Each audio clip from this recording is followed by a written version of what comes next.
tarde quiero reflexionar acerca de algo que creo que es muy importante en todos los momentos de nuestra vida, pero de manera muy especial en los momentos difíciles de nuestra vida.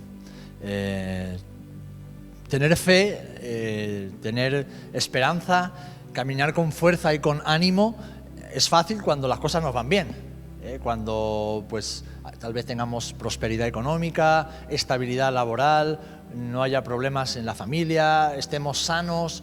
Bueno, todas esas cosas ayudan, ¿no?, a que uno pues parezca que tiene casi los pies caminando sobre las nubes. Pero ¿qué pasa cuando estamos enfermos o alguien a quien amamos mucho está enfermo?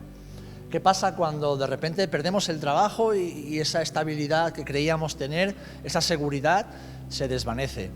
¿Qué sucede? ¿Qué sucede en momentos donde parece que una gran oscuridad se cierne sobre nuestra alma y no somos capaces de ver más allá? Cuando todo lo que parecía sólido bajo nuestros pies se desvanece. Bueno, pues me gustaría reflexionar acerca de tu futuro y mi futuro. Me gustaría que juntos pudiéramos echarle un vistazo a nuestro futuro, porque, ¿sabéis?, nuestro futuro es hermoso. Como hijos e hijas de Dios tenemos un futuro muy hermoso. Mira, mucho antes de que Dios creara al hombre y lo pusiera sobre la tierra, el universo era impecablemente hermoso. Dice Job, capítulo 38, versículo 7, que en ese momento, cuando Dios creó todas las cosas, cuando Dios puso los cimientos de la tierra, cuando estableció los límites de los mares, colocó las estrellas, dice de forma poética que las estrellas cantaban, que los seres creados, los ángeles, gritaban de alegría al ver la perfección y la hermosura de lo que Dios había creado. Tristemente, todo eso cambió con la caída del hombre y previamente con la rebelión y caída de Satanás, que junto con una tercera parte de los ángeles pues tuvo que ser expulsado del cielo. Y a partir de ahí ese glorioso día se tornó en un día de tristeza y de dolor. Ese día se tornó en un día de oscuridad. Un día de oscuridad en medio de la paz y la alegría que reinaban en el reino de los cielos y que nos fue afectando desde el primer instante. Hay una palabra que Dios le dio a Eva que tristemente se ha confundido y se ha usado de manera errónea por años para entender mal lo que Dios quiere hacer con el hombre y la mujer, con el varón y con la hembra, pero que es una palabra que bien entendida vemos cómo se cumple. Dios le dijo a Eva en Génesis 3:16: en gran manera multiplicaré tus dolores y tus preñeces, y con dolor darás a luz los hijos, y tu deseo será para tu marido, y él se enseñoreará de ti. Fijaros, en este momento, algo que está tan de moda ahora, ¿no?, de hablar, como la violencia de género, el machismo, el patriarcado malamente entendido, ahí nace. Dios no le está diciendo a Eva que a partir de ese momento el hombre tendría que decidir por ella. Dios le está diciendo a Eva que por causa de haber desobedecido y haber sido causa de desobediencia, a partir de ese momento el hombre, como varón, intentaría abusar de ella, intentaría imponerse a ella, intentaría hacer de ella un objeto, como tristemente así la historia ha demostrado hasta nuestros días. Y es que esta profecía que Dios le dio a Eva se ha ido cumpliendo. El hombre primitivo no solamente tuvo que sudar mucho, Dios le dijo: con el sudor de tu frente, para poder ganarse el pan diario, sino que además tuvo que experimentar y sigue experimentando los males que vemos en el día a día, catástrofes naturales, porque la creación está sujeta a maldición, y también catástrofes personales. Tardó muy poco tiempo en entrar la desgracia dentro de la familia. Adán y Eva fueron expulsados, como sabemos, del huerto de Edén, y su primogénito fue asesinado por uno de sus hermanos. Fue asesinado por Caín. Así que lo que hoy es algo común, el asesinato, el abuso, el maltrato hacia la mujer, hacia el niño, hacia los menores, no es algo nuevo. Es algo que ya tuvo lugar hace miles de años por causa del pecado y de la rebeldía. Y eso nos afecta en todas las áreas. Eso nos afecta. El pecado afecta a todas las áreas de nuestra vida. Vivimos en un mundo caído y un mundo de pecado. Pero fíjate, quiero que pienses en primer lugar en esto. Aún en medio de ese mundo, y piensa que algunos capítulos después en Génesis vemos cómo Dios se encuentra con una humanidad completamente depravada, que dice que todo pensamiento del ser humano era encaminado al mal. O sea, todo lo que pensaban era malo. Por eso vino el juicio con diluvio, como vemos en esos primeros capítulos de Génesis. Pero en esa misma atmósfera de sufrimiento, con Caín asesinando a Abel, habiendo sido apartados de la presencia de Dios, experimentando las labores del parto y el tener que salir cada día a buscarse el sustento, experimentando ya las luchas internas de un corazón que tiene pecado, Dios da promesas. Y en el versículo antes a esa profecía en cuanto a lo que la mujer debería sufrir, Dios le dio una promesa a Eva y le dijo que de su simiente saldría uno que heriría la cabeza de la serpiente. Esto está apuntando directamente hacia Jesús. Y dentro de esa promesa también trajo esperanza, porque Dios dice que asesinó o mató, más que asesinar, mató, sacrificó 2 animales para hacer pieles y con esas pieles cubrir a Adán y a Eva. ¿Qué estaba haciendo el Señor? Estaba tipificando de alguna manera, estaba mostrando lo que haría en el futuro, en un día mejor que se manifestó en su primera venida en la persona de Jesús y que tendrá su culminación en el futuro. Así que vemos que en medio de la dificultad, Dios siempre muestra las promesas de su esperanza. Y en los días difíciles debemos enfocarnos en eso, en las promesas de Dios que traen esperanza para nuestras vidas. Y es que gracias a la gracia inmerecida del Señor, el gozo es posible incluso en medio de un mundo que no nos lo pone fácil, ¿verdad? Tanto en el Antiguo Testamento como en el Nuevo se nos hace referencia una y otra vez al gozo del Señor en la vida de aquellos que confían plenamente en Él, aún en medio de las pruebas y de las dificultades. Pensemos en esto. Incluso el Hijo de Dios, Dios hecho hombre, incluso Jesús, en su primera manifestación, dice que fue varón de dolores y experimentado en quebrantos. Dios mismo sufrió en su propia carne cuando se encarnó las consecuencias de un mundo caído, no solamente por llevar el pecado de toda la humanidad sobre sus hombros, sino también el dolor y el sufrimiento, el rechazo, la traición, como meditábamos el domingo pasado, ¿verdad? La soledad, la angustia. Cuando estaba en Getsemaní dice que estuvo triste y triste hasta la muerte, ese sentimiento de oscuridad, de depresión interna e intensa dentro de su alma, sabiendo lo que estaba a punto de afrontar. Así que estamos en este mundo, sí, pero, si atendemos a la Escritura, vienen días cuando la alegría llenará la tierra. ¿Amén? ¿Amén? Tienes que recordártelo, ¿eh? Vienen días donde la alegría llenará la tierra. Fíjate, Isaías describe ese día futuro de esta manera. Isaías 12:3 dice: por tanto, con gozo sacaréis aguas de las fuentes de salvación. Y describe este tiempo como un tiempo en el que les dará hermosura en vez de ceniza, óleo de gozo en lugar de luto, manto de alabanza en lugar del espíritu de tristeza, para que sean llamados árboles de justicia, plantío del Señor, para que sea glorificado, gozo perpetuo será para ellos.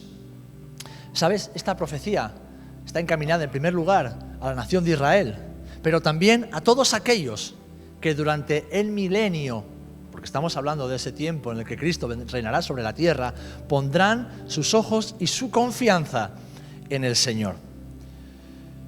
Para nosotros, los que creemos que no deberemos o no debemos pasar por la gran tribulación, esta palabra podría estar de más, porque sabemos que cuando estemos con el Señor ya se acabaron las penas. Pero habrá muchos sobre la tierra que estarán reinando con Cristo, ¿verdad? Que estarán con Él, que estarán predicando el Evangelio también en aquellos tiempos. Para ellos también, junto con la nación de Israel, será un tiempo de gozo y de alegría. Y es que precisamente este es el secreto. ¿Se puede estar alegre en medio de la tristeza? Sí. ¿Se puede estar gozoso en medio de la tribulación? Sí. ¿Se puede tener esperanza en medio de la soledad, la enfermedad o la angustia? Sí. ¿Por qué? ¿Por qué? Porque así como en ese tiempo Cristo reinará sobre la tierra, hoy en este tiempo el Espíritu Santo se sienta en nuestros corazones, vive en nosotros, mora en nuestro interior. ¿Sabéis? La época actual que vivimos, aunque no se asemeja en nada al reino milenial de Cristo, es una época en la cual la plenitud de la obra del Espíritu Santo es sin parangón. O sea, nunca antes en la historia de la humanidad el Espíritu Santo se ha movido tanto y de forma tan poderosa en tantas y tantas personas. Estamos en esa, podríamos llamar, dispensación del Espíritu. Estamos en esa dispensación de la gracia donde el Espíritu Santo no viene y desciende solo sobre algunas personas que Dios llama. En el Antiguo Testamento teníamos al sumo sacerdote, teníamos tal vez a los profetas, teníamos a ciertos reyes que eran justos delante de Dios y el Señor ponía su Espíritu sobre ellos. No, estamos en un tiempo donde todo hombre y mujer que confiesa a Jesús como Señor y Salvador de su vida, recibe al Espíritu Santo, es sellado con el Espíritu Santo de Dios, viene a ser morada, casa y templo del Espíritu Santo de Dios. Y esto quiere decir que hay millones y millones y millones de personas hoy sobre la faz de la tierra que son casa de Dios. Amén. Y esto es maravilloso. Y esto es maravilloso porque es un anticipo de lo que será ese día venidero. Las Escrituras nos muestran que el reino de Cristo será un tiempo de bendiciones espirituales aún mucho más abundantes que las que tenemos aquí en la tierra. ¿Por qué? Porque la fuente del gozo será el mismo Espíritu Santo. Será el mismo Espíritu Santo. En el día de Pentecostés, Pedro citó al profeta Joel, ¿os acordáis? En el capítulo 2, versículos 28 y 29, para hablar de ese derramamiento del Espíritu Santo que tendría lugar en los últimos tiempos, en los últimos días. Bueno, sabemos que esa promesa se cumplió en parte el día de Pentecostés, hace 2000 años en Jerusalén, pero tendrá su cumplimiento final cuando el Señor establezca su reino sobre la tierra. Y el profeta Ezequiel así lo declara diciendo: he derramado mi espíritu sobre toda la casa de Israel, dice el Señor Dios. El reino milenial, ese día futuro, ese tiempo glorioso donde Jesús reinará sobre todas las naciones en la tierra, será un tiempo donde dice la Biblia que Satanás será atado y la gran mayoría de la población mundial, la gran mayoría de los seres humanos conocerá y confiará en el Señor. Y esto será un tiempo de abundancia de vida espiritual y de un ministerio del Espíritu Santo como nunca antes ha conocido la humanidad. ¿Sabéis? Ahora estamos en un tiempo donde realmente la administración del Espíritu sobre las personas es gloriosa, es maravillosa, porque el Espíritu Santo está actuando cada día, a cada momento, en cualquier lugar del mundo, convenciendo de pecado, de justicia y de juicio. El Espíritu Santo está trayendo a vida en este mismo instante, mientras tú y yo estamos aquí reflexionando en la palabra. Ahora mismo hay miles de personas en el mundo naciendo de muerte a vida. El Espíritu Santo está restaurando, el Espíritu Santo está sanando, el Espíritu Santo está haciendo algo maravilloso, está repartiendo dones, ahora mismo está derramándose sobre miles de personas, llenándolas de poder, llenándolas de autoridad, impartiendo dones. Pero es que ese día futuro, nuestro futuro, será aún mucho mejor. Será aún mucho mejor. Será un futuro glorioso en el reino de Jesús. Será un día de justicia y de paz. Será un día donde no habrá corrupción, donde no habrá dolor. Un día, como dice el Salmo 72:7, en esa oración que David proféticamente hizo por Salomón, dice que en sus días florecerá la justicia y abundancia de paz mientras dure la luna. Una época donde la gente no aprenderá más sobre la guerra.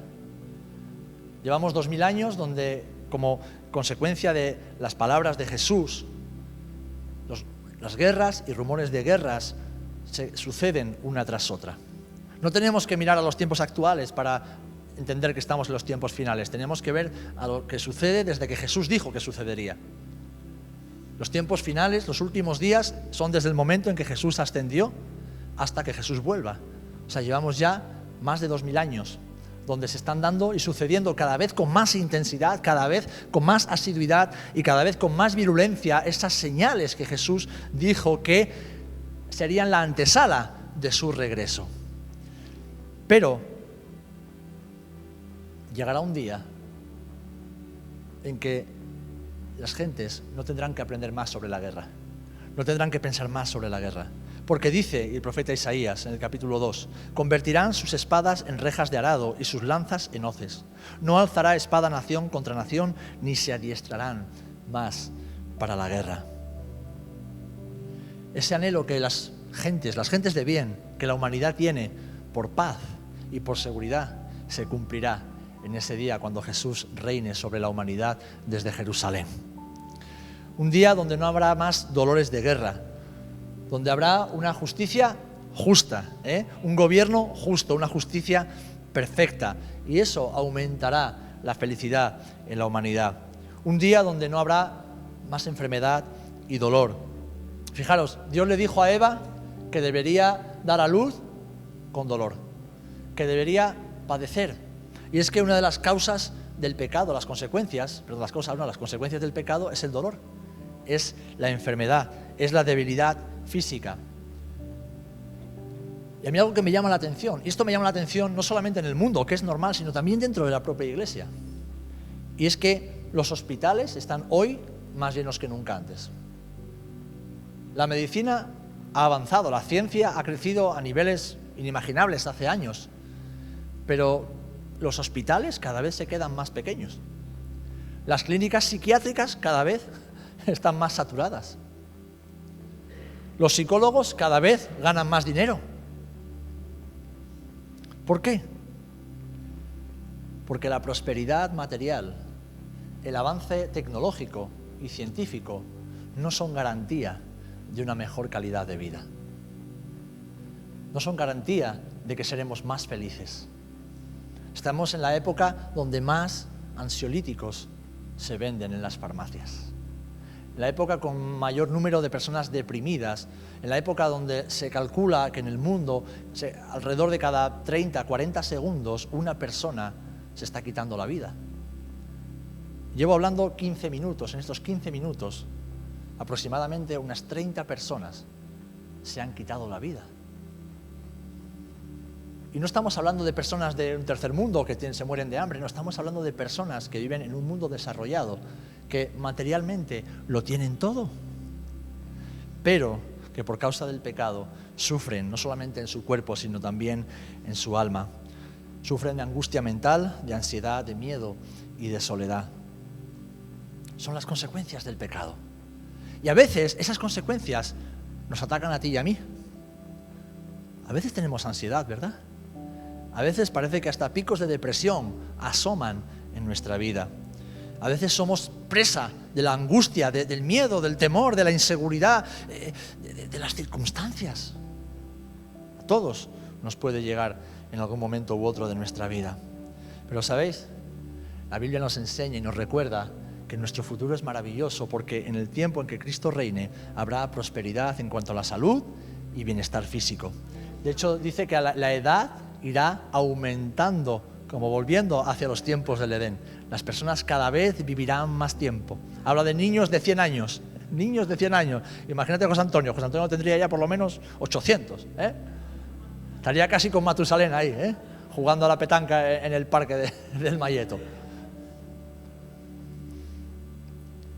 Y no dirá el morador, dice el profeta Isaías, estoy enfermo.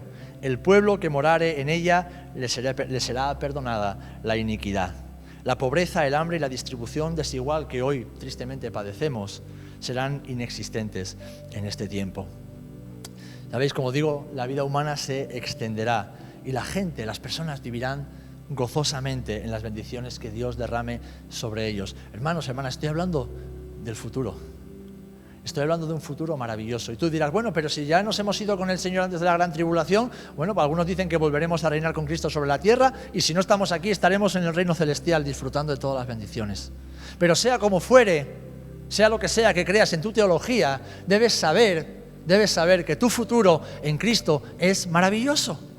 Que nuestro futuro en el Señor es maravilloso. Por eso, aunque esta leve tribulación a veces se hace un poquito larga y un poquito pesada, sabemos que no es comparable a la gloria venidera. Que por mucho que padezcamos aquí, por mucho que suframos aquí, que a veces es mucho, no se puede comparar con ese futuro maravilloso que nos espera con Jesús. Y sabemos que no es un cuento de hadas, sabemos que es una gran realidad, sabemos que es una certeza que Dios ha puesto en nuestros corazones. Dice que en aquel día la tierra será llena del conocimiento del Señor, como las aguas cubren el mar. Isaías 11:9. Y Jeremías declara también diciendo, después de aquellos días, dice el Señor, daré mi ley en sus corazones y la escribiré en su corazón, en sus entrañas, y seré a ellos por Dios y ellos me serán a mí por pueblo. Cada uno a su prójimo le dirá, conoce al Señor, no le dirá, conoce al Señor, porque todos me conocerán, desde el más pequeño de ellos hasta el más grande, dice el Señor, porque perdonaré su maldad y nunca más me acordaré de su pecado. Aquí se refiere a la nación de Israel, pero es que la nación de Israel será aquel pueblo que Dios utilizará para llevar el evangelio de Jesús, del Mesías, por todas las naciones que hayan quedado sobre la tierra. Ahora bien, os he hablado mucho del futuro, ¿vale? Y evidentemente todo esto tiene que tener alguna aplicación práctica en nuestras vidas, porque el evangelio es muy práctico, ¿verdad? Si hay algo práctico en nuestra vida es el evangelio, para esta vida y para la venidera también. Bueno, como he dicho antes, nuestro mundo actual, nuestra realidad, tu realidad, no se parece ni por asomo a lo que se vivirá en el reino milenario. Pero incluso en este mundo, la gracia de Dios es suficiente. ¿Os acordáis cuando Pablo le pidió al Señor 3 veces que le quitara el aguijón de la carne? Y dice que por 3 veces el Señor le dijo, bástete mi gracia. Mi gracia es suficiente. Mi gracia es más que suficiente para ti. Ahora, esto significa que aún en medio de la enfermedad, aún en medio del sufrimiento, en medio del dolor, en medio de la angustia, en medio de las situaciones más dolorosas que podemos atravesar como seres humanos, el gozo y la paz de Dios nos acompañan y nos sostienen. Amén. En Gálatas 5:22 hablamos del fruto del Espíritu. ¿Y cuántas veces lo hemos repetido y lo hemos memorizado? Porque el fruto del Espíritu es amor, gozo, paz, paciencia, benignidad, bondad, templanza, fe, mansedumbre, templanza. Ahora bien, ¿qué significa esto? ¿Qué significa el gozo del Espíritu? Es todas estas cosas. El fruto.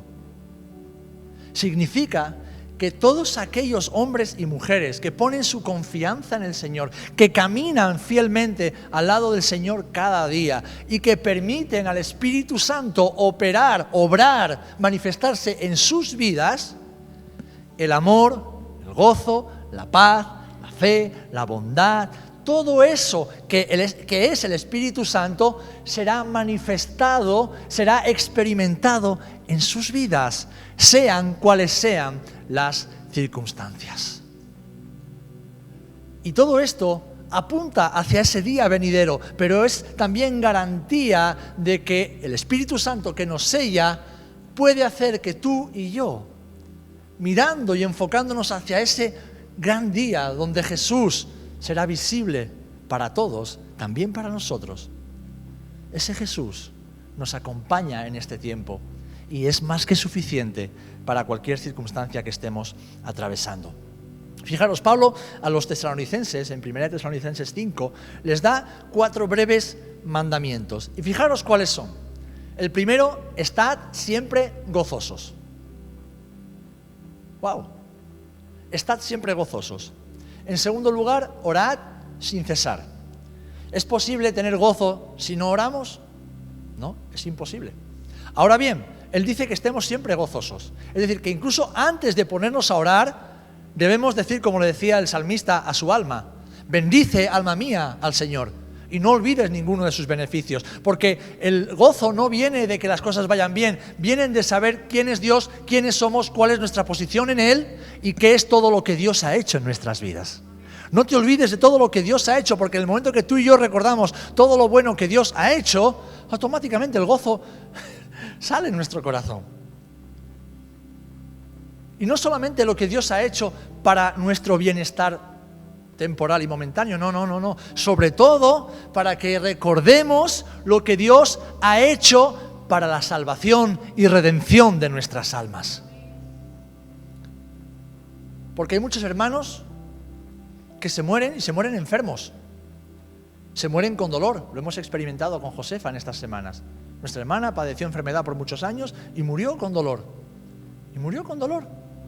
Pero sus ojos no estuvieron puestos en el bienestar, ni siquiera en la sanidad que ella sabía que Dios le podía dar. Sus ojos siempre estaban puestos en la esperanza que tenía en Jesús, en el gozo que tenía en Jesús, en las promesas que tenía en Jesús. No para esta vida, porque las promesas para esta vida tienen fecha de caducidad. Todas las promesas que Dios te da para esta vida terrenal tienen fecha de caducidad, caducan el día que tú y yo morimos. Pero las promesas que tenemos para su reino eterno, esas no caducarán nunca.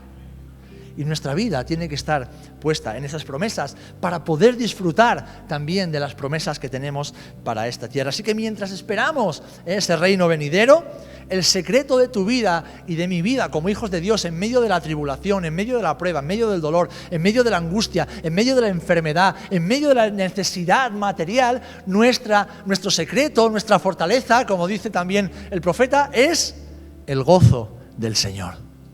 El gozo del Señor. El gozo del Señor.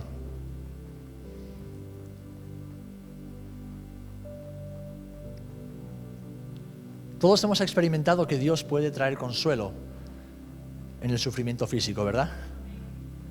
Que Dios puede traer alivio cuando estamos ansiosos en nuestra alma. Y que Dios puede llenar nuestro corazón aun cuando estamos o nos sentimos solos. Así que nuestra experiencia hoy día, queridos hermanos, tiene que ser el gozo del Señor y tiene que ser un gozo constante. Un gozo constante. No porque las cosas vayan bien, no porque hagamos todo bien, porque ni van bien ni lo hacemos todo bien, sino porque Dios es bueno, porque Él está con nosotros. Él está con nosotros. Muchas veces los papás nos enfrentamos a situaciones con nuestros hijos cuando son pequeños y nos gustaría solucionar el problema. Pero tenemos que ser realistas y decir, mira, cariño, ahora mismo no sé cómo arreglar esto.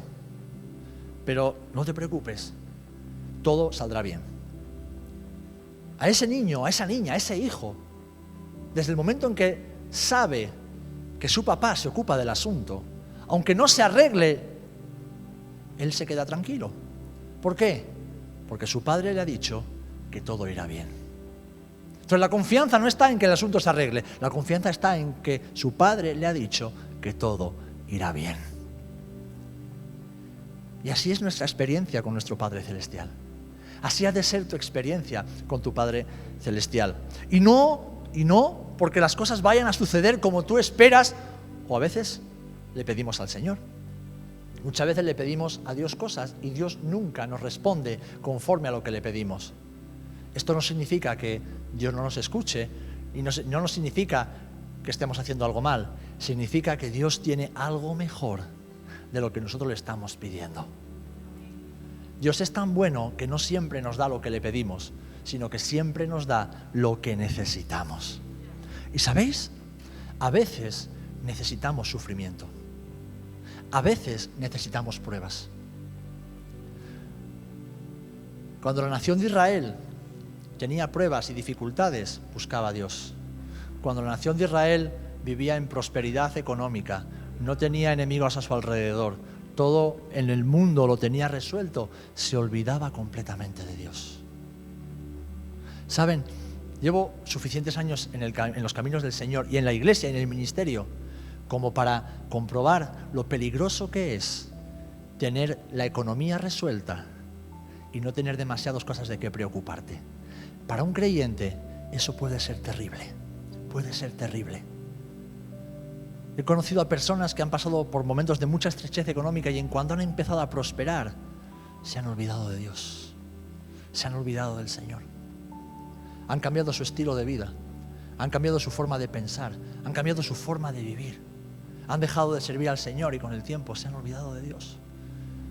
Personas que llegaron al Señor solas, destrozadas, con una vida hecha una ruina por causa del pecado. Y conforme fueron dando pasos de fe y obedeciendo al Señor, el Señor los fue bendiciendo, los fue levantando, los fue prosperando. Y llegó un día que se olvidaron de Dios. Personas que nacen en la iglesia, que siempre todo les va bien. Una familia cristiana, estabilidad, empiezan a servir desde jovencitos, disfrutan de las bendiciones porque es maravilloso nacer en el cuerpo, es maravilloso. Pero de repente llega una prueba, llega una enfermedad, llega algo que los contraria y que dice, ¿pero esto cómo va a ser? Y se olvidan de Dios. Se olvidan de Dios. A veces, aunque sabemos que la enfermedad, el dolor y todo esto es consecuencia del pecado, Dios permite todo eso para que aprendamos a experimentar su gozo y su paz aún en medio de esas circunstancias. Esto nos acerca a Él, nos permite vivir dependientes de Él. Él no se alegra, Dios no se alegra con nuestro sufrimiento, Él sufre con nosotros. Dios sufre cuando tú sufres. Es un Padre compasivo que sufre con nosotros. Pero es un Padre bueno, que conoce nuestra naturaleza, conoce nuestras debilidades y en muchas ocasiones permite que atravesemos por pruebas y situaciones para forjar nuestro carácter y sobre todo para que vivamos en una dependencia total y constante de Él. Un día un pastor dijo, mientras una hermana le conversaban y le dice, pastor, pero yo le veo a usted tan cerca del Señor, yo le veo a usted tan espiritual, tan maduro. Y este pastor se le queda mirando y dice, hermana, usted no me conoce. Usted no sabe que a mí el Señor muy probablemente me hizo pastor para tenerme pegado a Él. Porque en el momento que me despego, me pierdo. A mí el Señor me dio la responsabilidad de cuidar de su pueblo para que dependiera totalmente de Él y no me despegara un segundo, porque en cuanto me despego un poquito, me pierdo. Eso lo decía medio en serio y medio en broma. Pero para nosotros, los verdaderos creyentes, la esperanza va mucho más allá de las pruebas del hoy. Nuestra esperanza va más allá de lo que estemos atravesando hoy día. Nuestra fe y nuestra esperanza están puestas en la venida del Rey. Sea que venga a buscarnos porque nuestros días sobre la tierra se terminan, o sea que venga a buscar a toda su iglesia y disfrutemos de ese maravilloso, glorioso y único momento en la historia del universo. Sea como sea, nuestra esperanza no está en que Dios haga lo que le estamos pidiendo, está en que Él viene y Él viene pronto. Y mientras tanto, esperamos con gozo. Esperamos con gozo, esperamos enfocados en ese momento, esperamos enfocados en esa gloriosa llegada. Miramos con expectación a ese día futuro y podemos contemplar de nuevo a las estrellas cantando.